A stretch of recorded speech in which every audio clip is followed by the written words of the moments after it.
Swayam Prabha. Digital India. Educated India.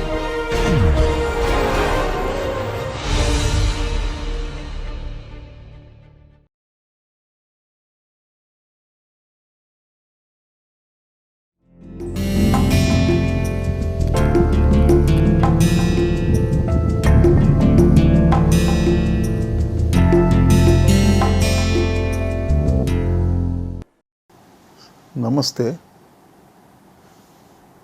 We return to the battlefield. Duryodhana is dead, and there is all quiet on the battlefield. The war is over.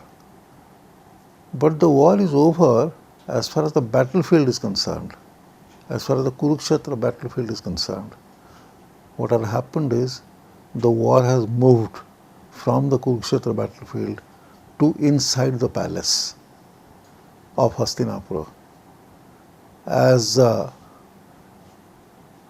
Yudhishthira and his brothers, along with Krishna and Durdasa and Vidura, go to meet Gandhari and Dhritarashtra.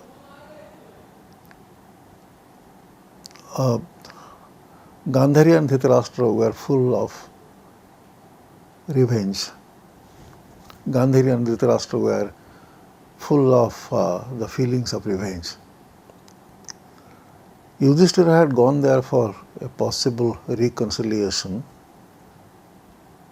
with Dhritarashtra and Gandhari, but he did not have any idea that it was hatred and revengefulness that was in the minds of both Dhritarashtra and Gandhari.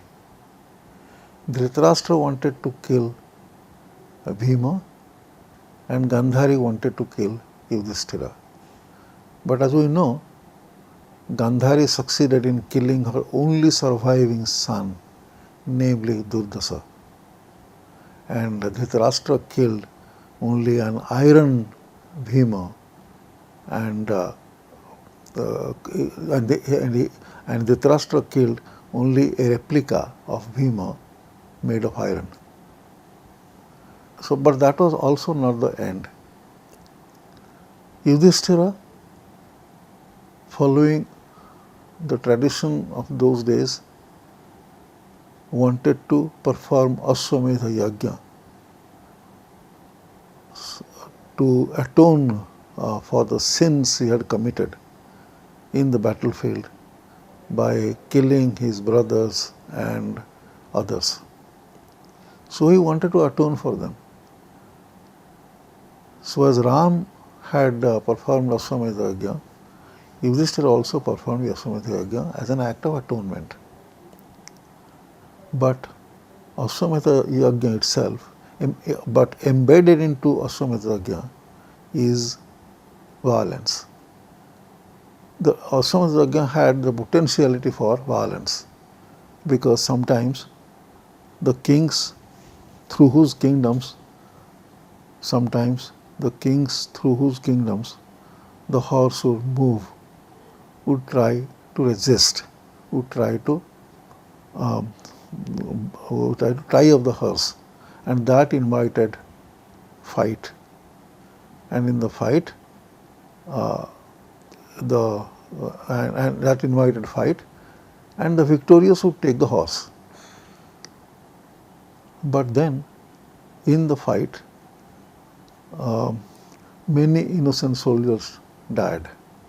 Now, when the Kurukshetra war, in Kurukshetra war, there was so much talk about the death of innocent soldiers. Yudhishthira talked about the death of innocent soldiers. That is why he told Duryodhana that only 5 Pandavas and 100 Kauravas must fight because it was their war and the soldiers were innocent. Shakuni talked about the innocent soldiers. So there was Arjuna talked about the innocent people who die in the war. And all of them thought the war was sinful, partly because so many innocent soldiers would die. But at the time of Ashwamedha Yajna, the talk of the killing of innocent soldiers was not there. So that was post-war. Look at the irony. In the wartime, there was the talk of death of the innocents. In the post-war time, the Ashwamedh Yajna would entail the death of innocent soldiers, but there was no talk about that. And that was not the end. See, Bhima, look at the conduct of Bhima. Now, Bhima continuously humiliated Dhritarashtra and Gandhari, in particular Dhritarashtra. He repeatedly, he could never forgive Dhritarashtra, and there was anger and hatred in his mind about Dhritarashtra. Now he would describe to Dhritarashtra in gory detail how he had killed each of his sons. Dhritarashtra had heard the story from Sanjaya. He had suffered the agony of listening to the killing of each of his sons from Sanjaya, and he now heard how his sons were killed, each one of them, how each one of them was killed from Bhima. It was almost to Bhima, it was almost like a reenactment of that killing on the battlefield. So it was double suffering for him. And Bhima whenever he found an opportunity, Bhima insulted Dhritarashtra. But Dhritarashtra stayed with them, Gandhari and Dhritarashtra stayed with them, because Yudhishthira would pray to them to stay with them and not leave for Vanaprastha. So it is because of the bhakti of Yudhishthira and his love that the couple stayed. But one day, when things went to a climax, and each day Bhima's insults were sort of growing in intensity, one day Vyasa came and Vyasa told them that, look, now you must retire to the forest and have spend the last part of your life in Vanaprastha. Dhritarashtra would advise with perfectly good intentions Yudhishthira as to what to do as a king. Bhima thought it was insulting. Anyway, there was hatred in his mind. So if one has hatred in his mind and contempt in one's mind, then even the most innocent of things would look to him, would appear to him in a negative light. So he thought that when Yudhishthira was when Dhritarashtra was advising Yudhishthira as to what he should be doing what he should do as a king, he thought that it was a criticism of Yudhishthira. It was a criticism of Yudhishthira's rule. So he said, why are you saying all this to Yudhishthira? You should have said all that to your son. That was insulting. He did not deserve that insult. When he was advising Yudhishthira what he should do as a king, he was doing it with affection, with goodwill, and he didn't deserve this kind of a censure. And then Kunti said that he would like to join Dhritarashtra and Gandhari and go for Vanaprastha. And along with Kunti, Vidura went and Sanjaya went. Sanjaya, Vidura and Kunti, Sanjaya and Vidura were well-wishers of the Pandavas, and Kunti, of course, was the mother. Now when Kunti left, Gandhari asked her, why was she leaving? Why was she leaving her children? Her children had now become the king, and she had suffered enough in her life, and the time had come for her in that old age to live a happy life and a kind of life in comfort. in the palace. Instead of that, why was she leaving for the forest? Kunti said that after the war was over, she had only wept and wept and wept in the calm hours of the night. When night would come, she could not sleep, thinking that her eldest son had been killed by one of her sons, thinking that her grandchild Abhimanyu had been killed, thinking that her grandchild Ghotatkacha had been killed. And she simply could not come to terms with the death of Karna. The child who never got her affection all through his life now got her full affection, and now got her affection. And Kunti condemned Arjuna, saying that Papistha, sinful, Papistha Arjuna had killed her eldest son. So she also left. So there was, once before they went to the forest, once that was actually the final that was in some sense the climax of humiliation. Now one day, when Dhritarashtra wanted some money from Yudhishthira, so that he could perform the Shraddha ceremony or the rites, when she could perform the rites, the funeral rites of his children, the Kauravas, Bhima refused. Bhima said that he was not willing to part with any money for Dhritarashtra to be able to perform the Shraddha of his children. And let Dhritarashtra's children remain amoksha. Let Dhritarashtra's children remain amoksha, is what he said.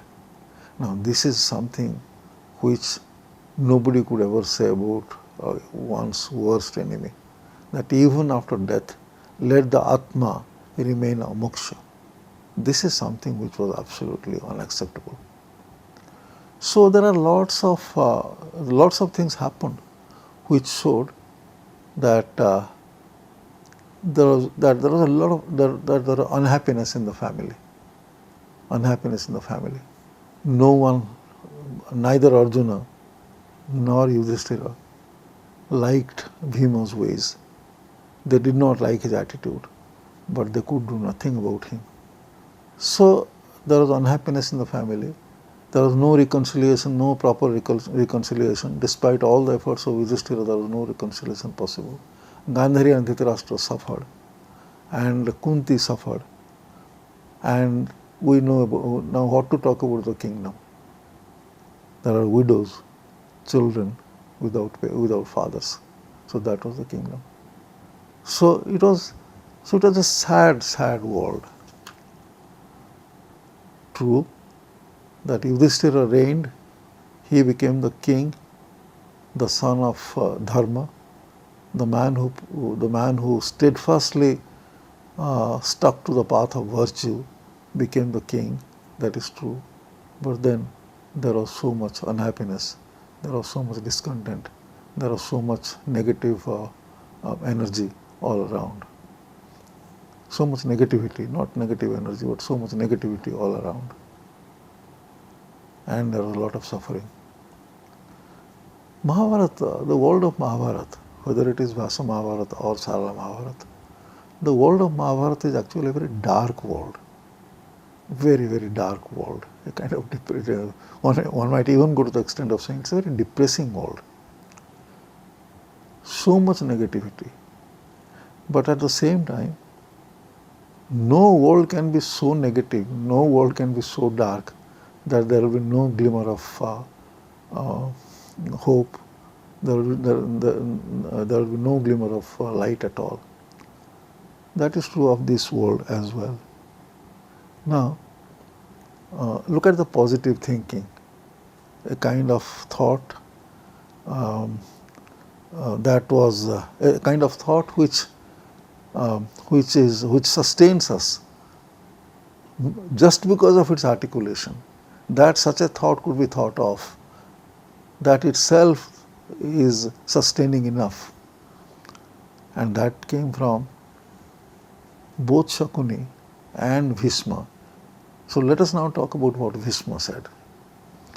Bhishma told Arjuna, he said it much more succinctly and much more powerfully than what Shakuni had done to Yudhishthira, and that is this.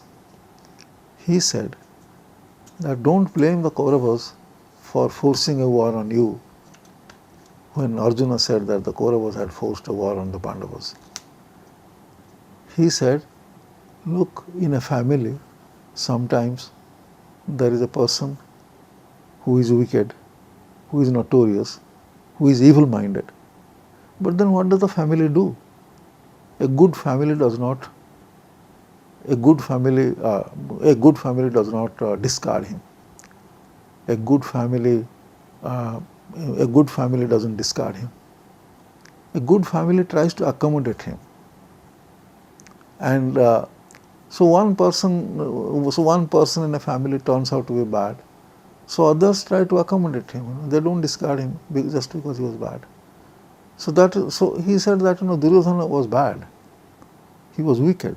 He tried to harm the Pandavas. He turned out to be a vicious person. But at the same time, what did the Pandavas do? If they really thought of the Kurus as a family, then they would have said there is one bad person, let us try and accommodate him. And if it came to that, they would have said, okay, now rule over the kingdom and we are going to the forest. So that would have been accommodation. That is what one would expect expect from a good family. And that is not something which had happened, which was so out of the way. When King Pandu found that his elder brother Dhritarashtra was unhappy, because being the elder brother he could not become the king and his younger brother Pandu became the king. He cursed his fate, he cursed his blindness, and he suffered. The day Pandu knew that his elder brother was unhappy, he left the kingdom. He abdicated the kingdom in favor of Pandu. So it is not that in that family there are no examples of sacrifice of this sort. Pandu went to the forest and protected Hastinapura from the forest. That was a shining example of sacrifice, and that had happened in the family. And look at Balaram and Krishna. Krishna had cheated Balaram and embarrassed him a number of times, and he had made Balaram look like a fool. Balaram sometimes knew what Krishna had done, but this very indulgent elder brother forgave every misdeed of Krishna. And look at the love of a brother. If one brother is like this, the other brother does not discard him, or doesn't abandon him, doesn't punish him that way, but tries to accommodate. So these examples were there in the world of Mahabharata as well. And that is very positive. The very fact that these thoughts were pronounced, these thoughts were articulated, that itself is a glimmer of hope in the dark world of the Mahabharata. And not just that. When Duryodhana fell in the battlefield, wounded, and Bhima kicked Duryodhana's crown, and he kicked him on his head, Yudhishthira pushed Bhima and told Bhima that what he was doing was absolutely unacceptable.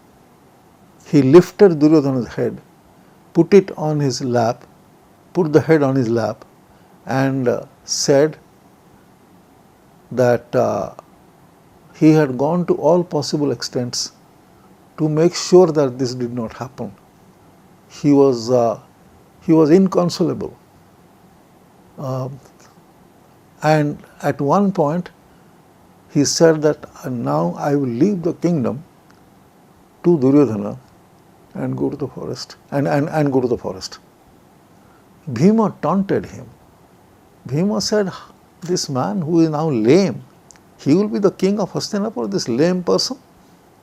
And Yudhishthira said, Dhritarashtra was blind, but my father Pandu left the kingdom to him. So why can't I leave the kingdom to my brother who is, who would be lame?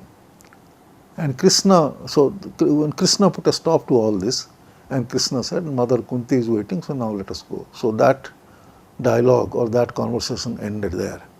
But look at Yudhishthira. This is the love of a brother. Throughout Sarala Mahabharata, Yudhishthira had repeatedly called Bhima Dusta, and he always thought, he thought very often, if not at all times, most often he thought that it was Bhima's wickedness that was responsible for the antagonism and hostility between the Kauravas and the Pandavas. Bhima was the root cause. So in any case, this love of the enemy, this love of somebody who had tried to harm him, Yudhishthira knew that Duryodhana had harmed him many times. He understood, he knew, but at the same time, his love for the other, even when the other is the enemy, was so much that it did not seem to mind. So he was one. So Yudhishthira's forgiveness, Yudhishthira's love, Yudhishthira's ability to accept even the enemy and take all hostile actions against him as the results of his own karma. This is something which comes to us as a ray of light in the dark world of the Mahabharata. That's brotherly love. And now come to Kunti. After Draupadi's humiliation, Kunti was the one who wanted the extermination of the Kauravas, wanted the blood of the Kauravas. She succeeded. Her desire was fulfilled, and Kauravas were all dead.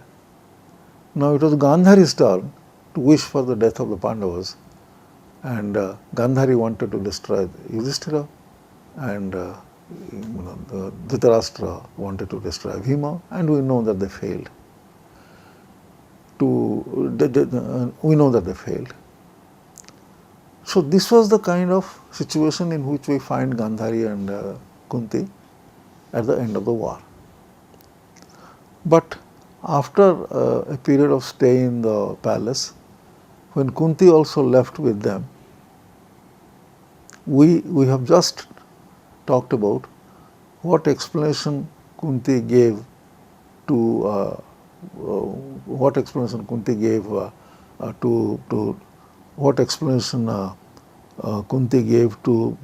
Gandhari when Gandhari asked her why she was leaving and why she was not enjoying her last days, her old days in comfort in the palace.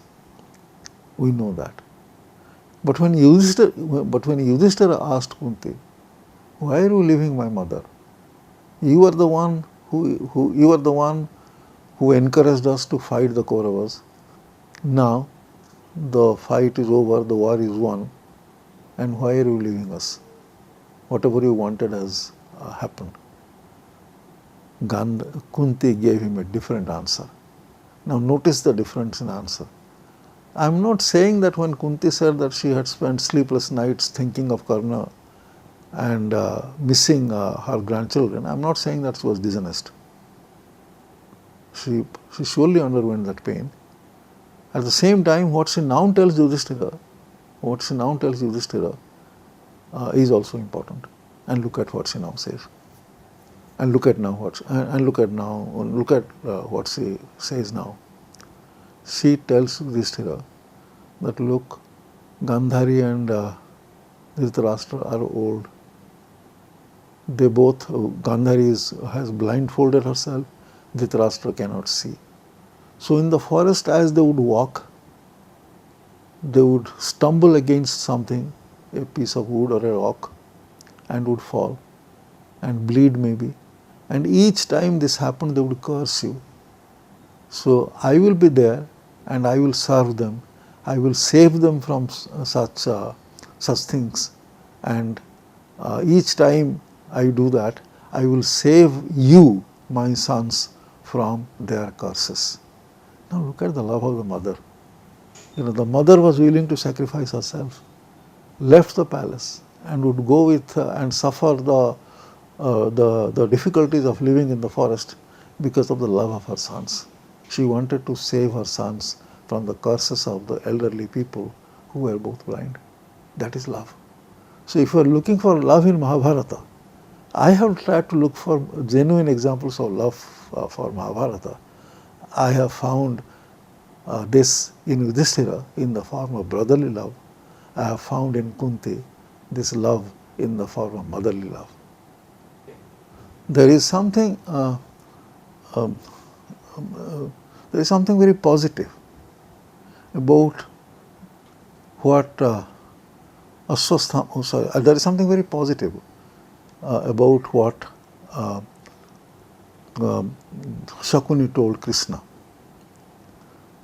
When we have referred to this conversation between Krishna and Shakuni earlier, when Shakuni said that he would do whatever Krishna wanted him to do, but Krishna must remember that he had come to the world, he had come to the mortal world so that the burden of the earth,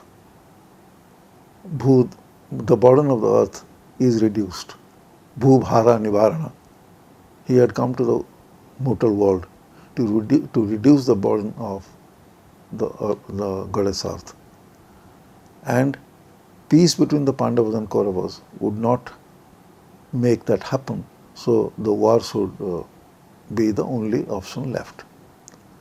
So that we have talked about many times, quite a few times earlier in this series of 10 lectures. Now, Krishna told him that, look Shakuni, this is something which we have not talked about. So Krishna told Shakuni that, look Shakuni, don't die. I would like you to remain alive and survive the war.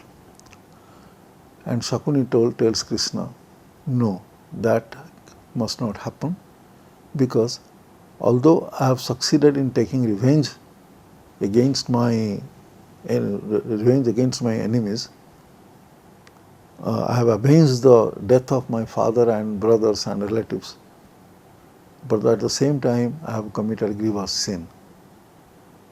The sin is at two levels. Innocent soldiers have died. The great Aryabharta has become virtually without heroes, without great warriors. Many great warriors have perished. And I have done the unthinkable, namely I have harmed my own nephews. So I have no right to live, and I should punish myself and get killed. And Krishna was happy. And he said the same thing to Sahadev, that also we have referred to earlier. He said the same thing to Sahadev when Sahadev met him in the battlefield. When they were fighting each other, Sahadev told him, why don't you go back to Gandhara and rule there? We have talked about it, and he said the same thing. And he added that if I die on the battlefield, it will be good because I would have atoned for my sins. And what better way could be there than dying in the battlefield in which Krishna is present. So I will see Krishna, I'll die in the battlefield where Krishna is present and go to Vaikuntha. So that is, so this is also, see, what is important for us is Shakuni's words. I would not like to call it confession, but something very similar to that. Shakuni's recognition that what he had done was terribly sinful. Maybe he avenged his father's death, maybe avenged his father and his family's death. That was fine. But at the same time, he had committed grievous sin. So this is also very positive. So there are lots of positives like this in the Mahabharata. And that is why I would conclude this part by saying that although the Mahabharata world is a very dark world, whether it be it Vyasa Mahabharata or Sarla Mahabharata, in particular Sarla Mahabharata, if it is, more so Sarla Mahabharata, if not in particular. If it is a dark world, it is not the case that it is so dark that there are no glimmers of hope, there are no glimmers of positive thinking, there are no glimmers of light. So there is love, and there is love, there is a recognition of one's own sins, there is desire to punish oneself as atonement, and there is articulation. There are articulations as to what there are articulations of what could have been done to avert the war. So war, which looked the only possibility, was not really without option, and the option itself was articulated by Bhishma, and the option itself has been lived in almost by Pandu. He had in his life he had demonstrated that option. So these are positive things in Sarla Mahabharata. Now I would like to talk a little about this is the last of the course of 10 lectures. Sarla Mahabharata is a great work, a great narrative, and there is so much to talk about, so many aspects of the work, but there is of course the 10 talks are too short a period to do justice to any of these things. What I have been able to do, if at all I have been able to do something, what I have been able to do is only scratch the text on the surface. There is so much depth that I have not been able to cover or even talk about.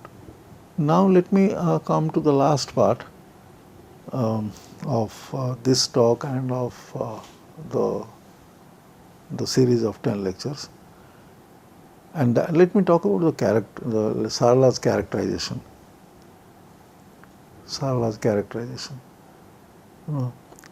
Each character of Sarla, in each character of Sarla, he showed some innovativeness. Now, what do I mean by that? Look at, when I say this, when I talk about innovativeness, I invite attention to the fact that Sarla's Mahabharata is a retelling. Is a retelling of Vyasa Mahabharata.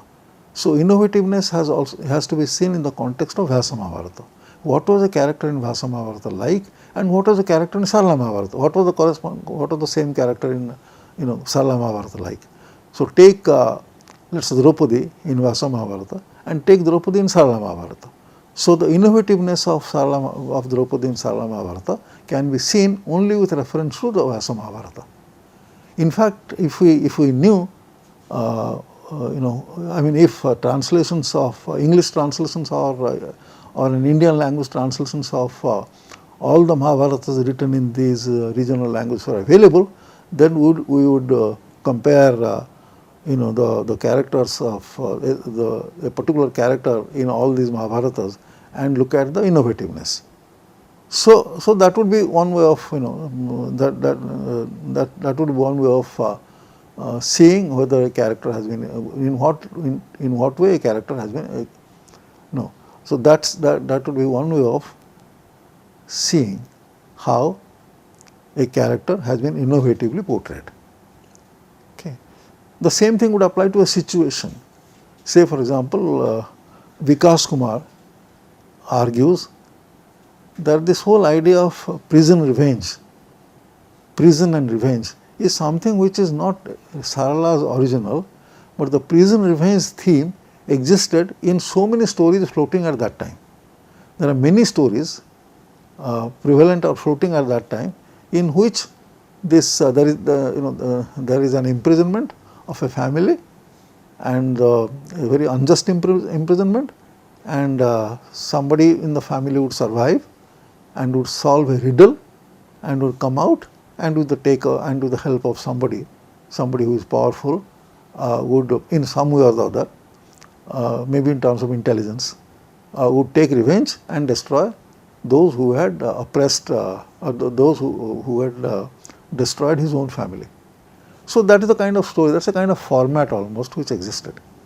And according to Vikas, the originality in Sarala Mahabharata lies in the following, that in none of the stories there is this recognition of the person who took revenge that what he had done was also sinful.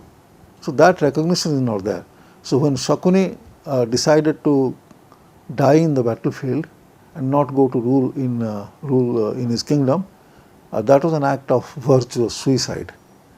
So this is original. So and this is innovative. So when we say that a character is innovative or a situation is innovative or a portrayal is innovative in some sense, or there is some part of the narrative which is innovative, we have in our mind a comparison. And in the course of these 10 talks, the text that is studied in comparison is Vyasa's Mahabharata, because after all, and this is very legitimate, because after all Sarala's Mahabharata is a retelling of Vyasa Mahabharata. So to conclude this part, I would say that we look at innovativeness in relation to the Vyasa Mahabharata. Okay, so his characters are very interesting and very innovative, and the two most interesting and most innovative characters are one, Shakuni. And about Shakuni we have already said quite a bit. You know, Sarala's Shakuni and Vyasa's Shakuni, we have said quite a bit about that. That in Vyasa's in Sarala's Shakuni, Shakuni has undergone double imprisonment in some sense. He was imprisoned, and when he came out of the imprisonment, he found himself imprisoned by the promise his father had extracted from him. You know, as they were all dying, as they were all dying for lack of food, after being imprisoned by Duryodhana in a stone palace, in a stone prison, his father and his father's brothers and his own relatives and brothers, they were all killed. They all died of starvation, and everybody left some food so that Shakuni lived, and Shakuni came out, fortunately for them. And Shakuni's father had told Shakuni that he must avenge the death of all these people in the hands of the treacherous Duryodhana. So this is not there in this is not there in Vyasa Mahabharata. In Vyasa Mahabharata, the revenge motive of Shakuni is, to my mind, a little weaker than what it is here. Here he was kind of destined to take revenge. It was not his choice. In Vyasa Mahabharata, Shakuni's decision to take revenge was his choice. But in Sarala Mahabharata, Shakuni's decision to take revenge was not his choice. There is nothing in the text to suggest that Shakuni liked all that Shakuni liked to live, wanted to live so that he could take revenge. That is not clear. But that is not there, you know. But once he lived, once everybody gave their food to him so that he lived, it was clear that when he was stepping out of the imprisonment, from the stone house, from the stone, from a physical imprisonment, he found himself imprisoned in another sense, that he was condemned to take revenge against the Kauravas. And he had to do it single-handedly. He had nothing. And apart from this, he had no resources apart from those little sort of dice cubes or dice sticks which were made out of the bones of his father. And as we know that even these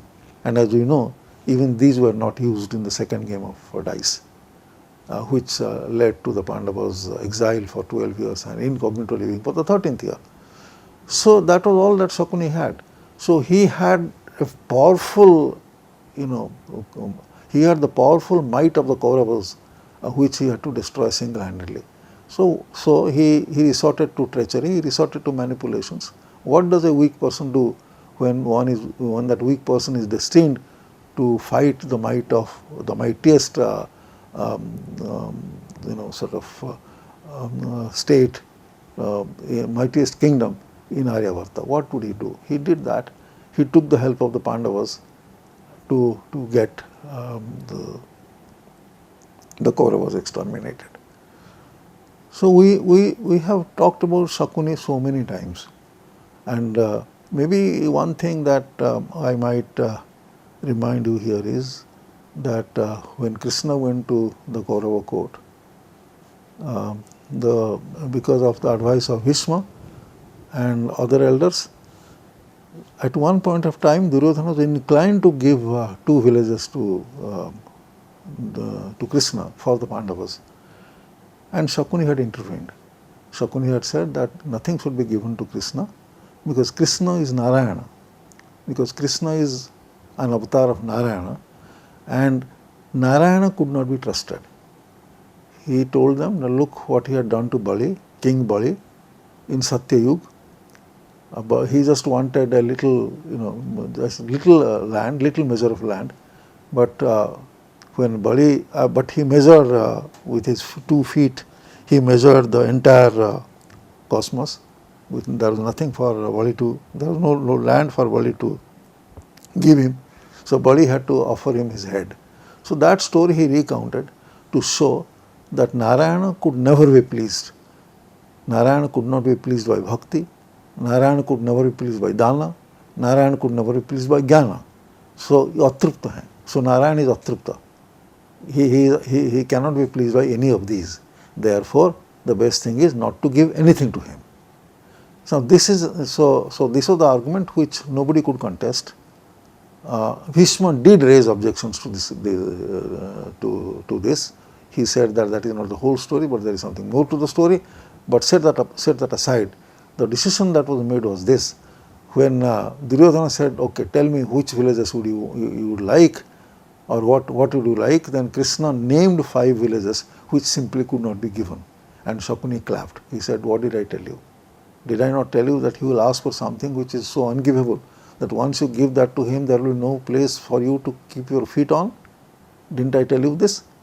So that was Shakuni. Shakuni was intelligent, was wise, could argue his point logically, and he knew his limited resources, and he knew how to make the best use of his resources to fulfill his objective.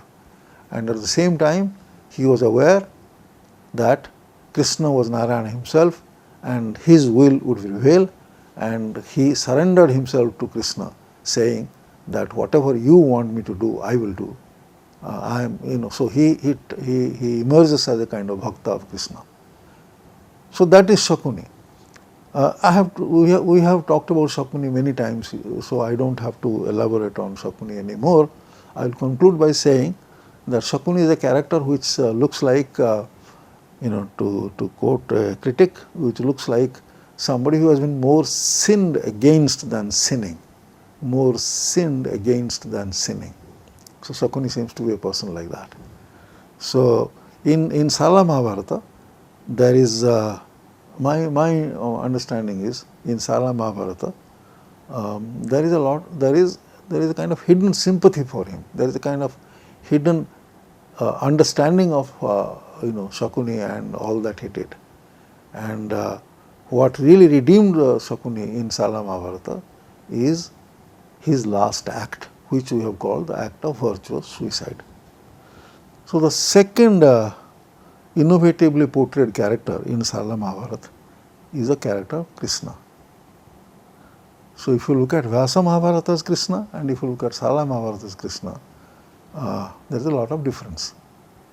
All Odia critics who have studied Sala Mahabharata have said that Krishna emerges as a character who almost resembled Shakuni in negative respects.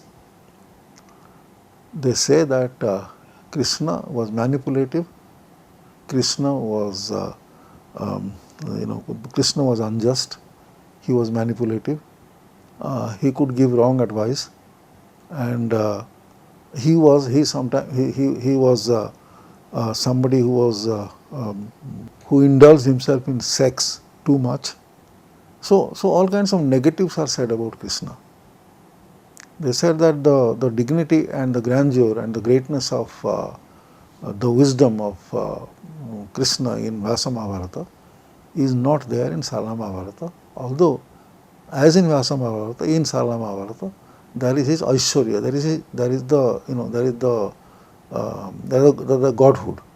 Okay, he has all the godhood, he has all the god-like, avatar-like features in Sala Mahabharata as he has in Vyasa Mahabharata, but otherwise he lacks the wisdom, the dignity, the grace of Krishna in Vyasa Mahabharata. He turns out to be rather untrustworthy, wicked, wicked, unjust, partial, and too much indulgence in sex. Now, I would like to look at some of these and see what we can say about this.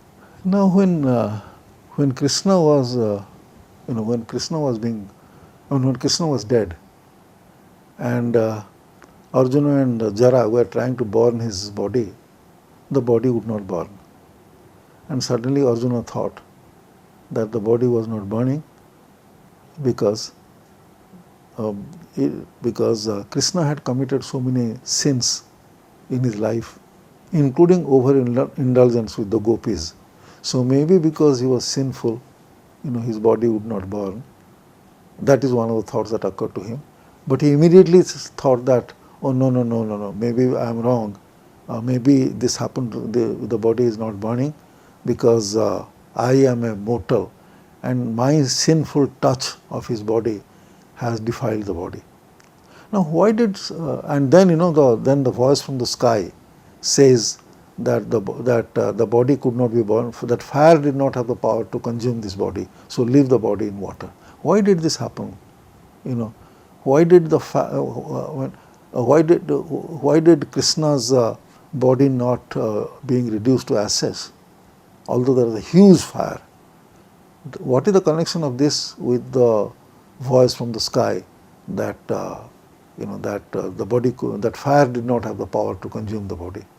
Now that simply shows that at the Laukika level, at the at one level, the Laukika level, such thoughts about Krishna might arise, but at another level, these are negated by other things.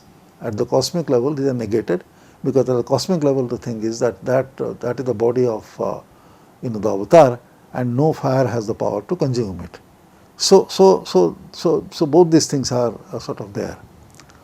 So similarly, when Krishna goes to Yamaloka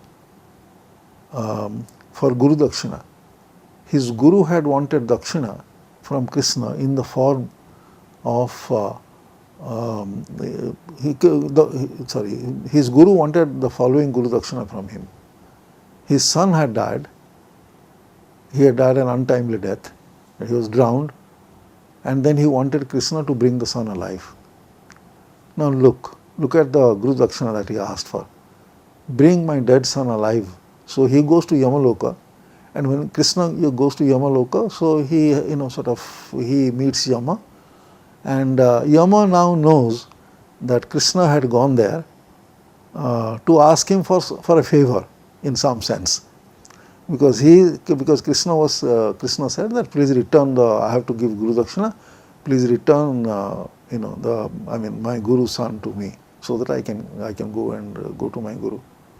So Yama, possibly for some time, he thought that it occurred to Yama that okay, that was the time when Krishna has come to him as a supplicant, as somebody who wanted his favor.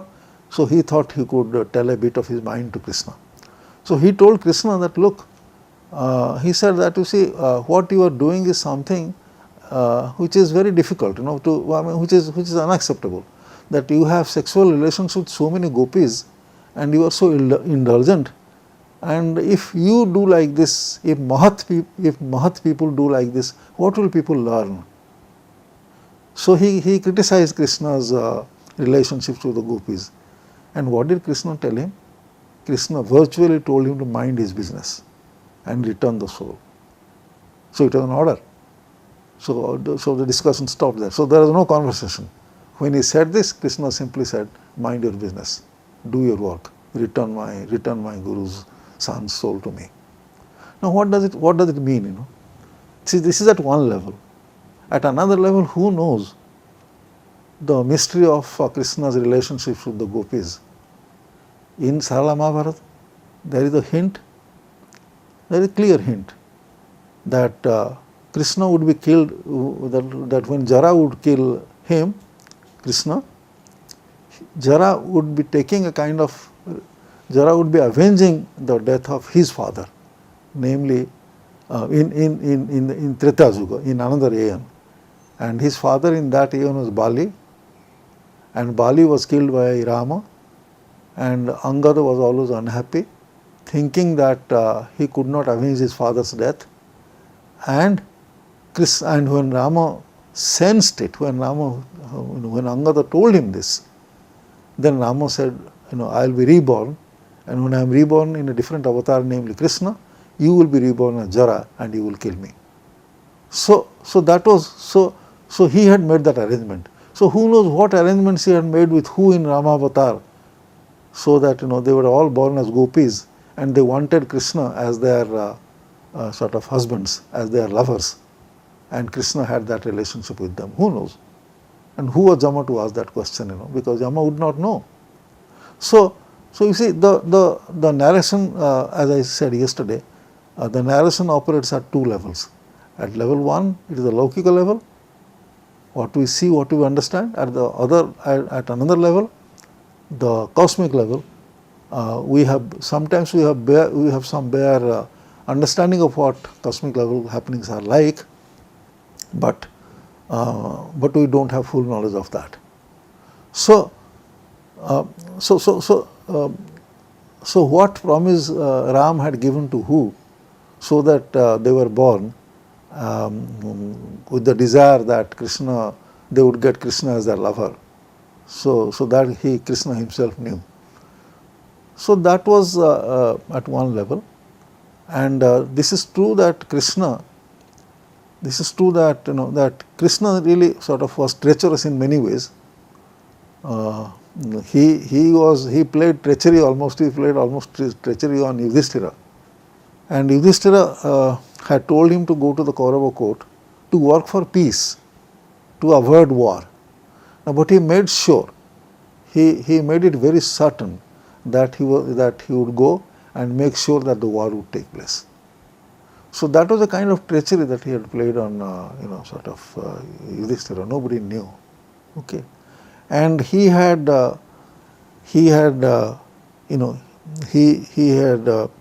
advised Arjuna, or he had almost forced Arjuna to kill Karna when Karna was without weapons. So Arjuna was committed by his own oath not to attack anyone who was defenseless, not to attack anyone who was without weapons. But it is Krishna who forced him to kill Karna when Karna was without weapons. It was Krishna again who indicated to Bhima that he must hit Duryodhana at a place in the body which was not allowed by the wars of Gadayuddha, and that is what Bhima did. So he had done many such things. So and then when he went and asked, when he went to the Kaurava court and said that I want these 5 villages or these five villages, and those are ungivable, and that he himself knew that they were ungivable. He had done something which was absolutely absolutely unacceptable. Sahadev had told him earlier that, look, if you want war, then you must ask for these villages.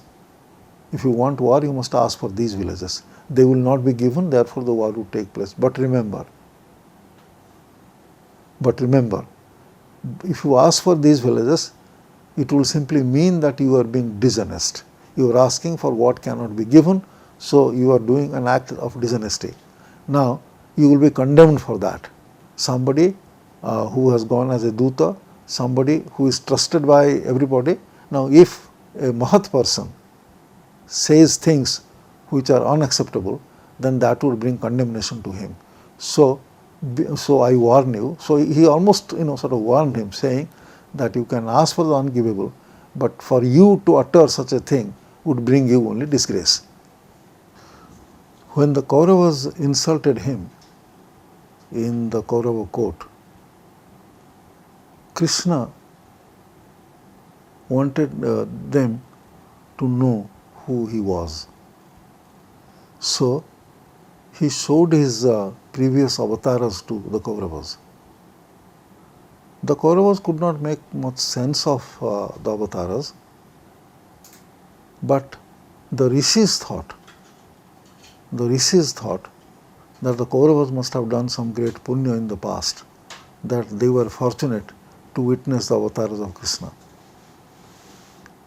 When Duryodhana tried to imprison him in the Kaurava court, then Krishna showed showed a great form, and the rishis thought that again this must have been, the Kauravas must have done something really punya, have done some act of punya, so that they were witness to who Krishna really was. So here also the same thing. The narration is at two different levels. At one level, the Kauravas had humiliated him and they saw certain forms. At the other level, the forms are assigned a meaning by the rishis, in the sense that those forms are not just something which is very ordinary. Those forms showed who Krishna really was, and that he was Narayana, and that by showing the Kauravas those forms, he had actually kind of blessed the Kauravas, because witnessing those forms was not something which would have been ordinarily possible at that time. They all saw Krishna's forms, Narayana's forms. So I have been since the last talk I have been trying to insist on the fact that there are two levels, the level of the Laukika and the level of the cosmic, and sort of how things what kind of things happen at the cosmic level, and what meanings they have at that level, and what kind of things happen at the Laukika level, and what meanings they have at this level. Narayana is the creator of Maya, illusion. Narayana is the creator of Maya, which is illusion. And Krishna, his Purna avatar, was a victim of Maya. So Krishna was afraid of death. When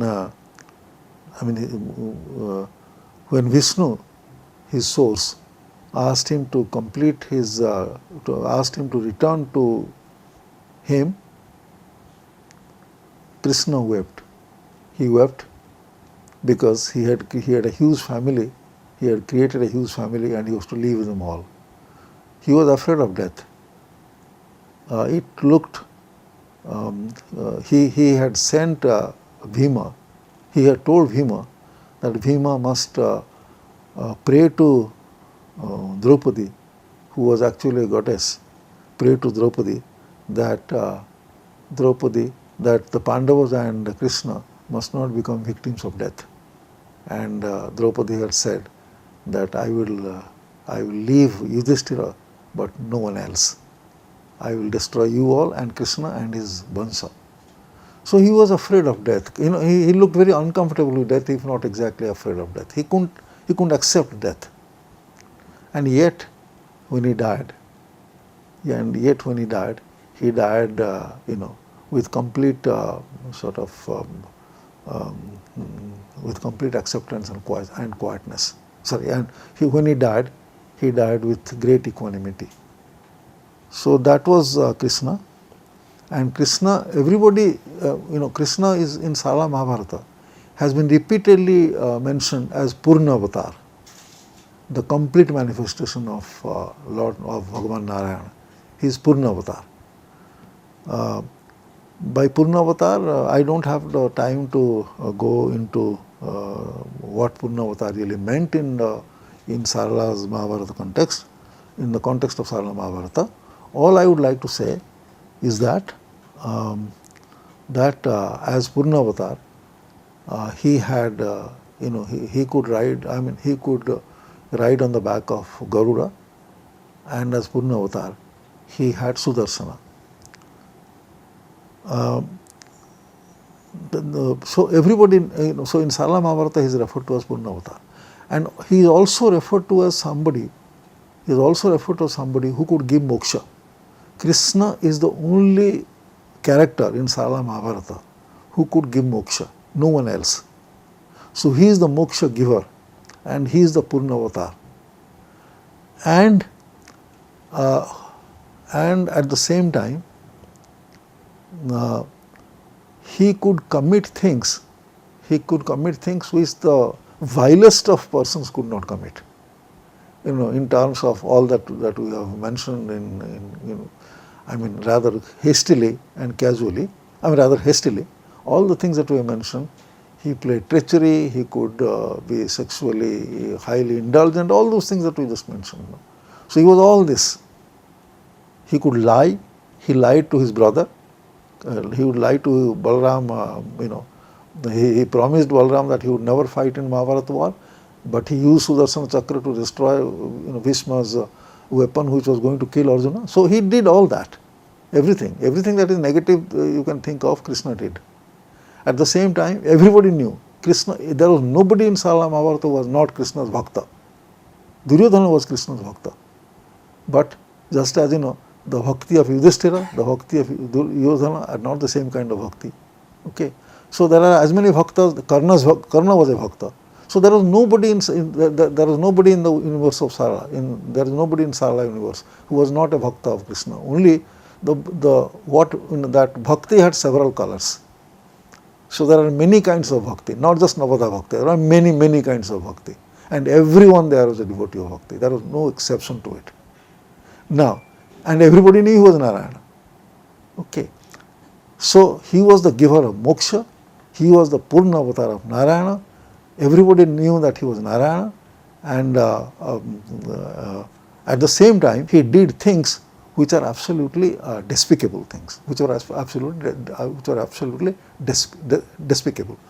The question that arises is, and this is what, and it is because of this that many who have studied Sarala Mahabharata and written about Sarala Mahabharata have said that Krishna lacks in Sarala Mahabharata. Krishna lacks the dignity and the wisdom and the poise and the grace of Krishna of Vyasa Mahabharata.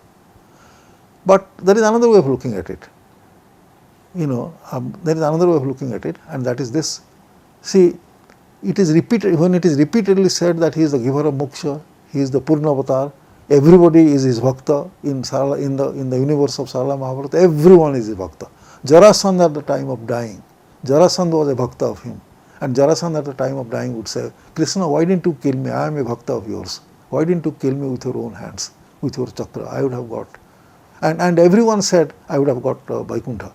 And everyone said in the battlefield that we have come here to die, seeing Krishna's face in the battlefield, so that we go to Vaikuntha. He is the mukti giver, he is the moksha giver. How does one sort of, make sense of all this? He did something which is not expected. Sorry, he was unjust, he was unfair, he was partial. Now how does, and this is something which Duryodhana did not understand, that Krishna, who is Narayana himself, how could Narayana himself be unjust? How could Narayana himself do things which are patently, unjust and unfair to him? So that was the problem. So Krishna remained incomprehensible. On the one hand, he was Purna Avatar. On the other hand, those who knew who was Purna Avatar themselves could not understand how he could be so impartial, how he could be so partial and so unjust in dealings with others. So he remains incomprehensible. And the interesting problem that arises is, man can never understand God. Man can understand God Man cannot understand God in his fullest manifestation. Man can understand God only when he is partially manifest. So fullest manifestation of God man cannot understand, and that is the so God remains incomprehensible. That is one message which Sarala sends us. That don't try to understand Krishna. He is everything. On the one hand he is this, on the other hand he is the complete opposite. So he is everything. So don't try to understand him. Don't try to judge him in the yardsticks of human in the yardsticks created by human intelligence. So that is one message. The other message is he is trying to understand what Purna Avatar is. So according to Sarala, what is Purna Avatar? He is born as a human being, and when he is born as a human being, he has all the tendencies, the sattvic, the rajasic and the tamasic. So Krishna is, as Purna Avatar, is ultimate energy. The ultimate energy who is extreme when it comes to tamas, who is extreme when it comes to rajas, and who is extreme when it comes to sattva. He is the only character, he is the only one who not only was the knower of the past and the present and the future of the creation, he also knew his own past, his own present and his own future. He knew himself. He was Purna Jnani, Purna Atma Jnani. So he was the highest, or he was the most extreme in the manifestation of all the three tendencies, the sattvic, the rajasic and the tamasic. And these tendencies themselves are mutually contradictory. Sattva and sattvic tendencies and tamasic tendencies are mutually contradictory. And Krishna, by being both tamasic and sattvic and rajasic, by being this, he is the container of multitudes. He is the container of contradictions. And because he is the container of contradictions and multitudes, he is incomprehensible. But that exactly is what an avatar is all about. Now, with thoughts of Krishna, we end the series of 10 talks. With thoughts of Krishna, we end the series of 10 talks. And thereby, we are also paying a tribute to poet Sarala, who repeatedly said in his Mahabharata that he was not writing the story of the Kurus. He was only using the story of the Kurus to explicate on the Leela of Krishna. He repeatedly said that his Mahabharata is actually Vishnu Purana. So it would be most appropriate for us to remember Krishna when we end, and thereby remember and thereby remember Sarala and what he wanted to do, namely write a Vishnu Purana. Namaste.